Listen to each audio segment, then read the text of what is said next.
Welcome to Guide Guru. We hope this video helps. In this video, I will show how to use Webull on desktop step by step. Open the Webull desktop app and sign into your account to start.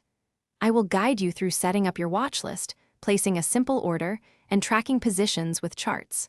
Follow along at your own pace, pause when needed, and try each step in your app so you learn by doing and feel confident trading.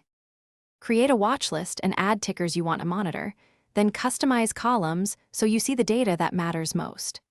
I explain how to read bid, ask, and last price, and how to compare multiple symbols side by side.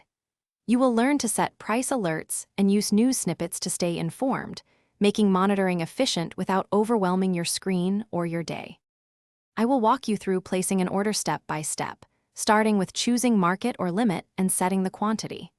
We will review how to input limit price, check estimated fees, and confirm the order before submitting to avoid mistakes.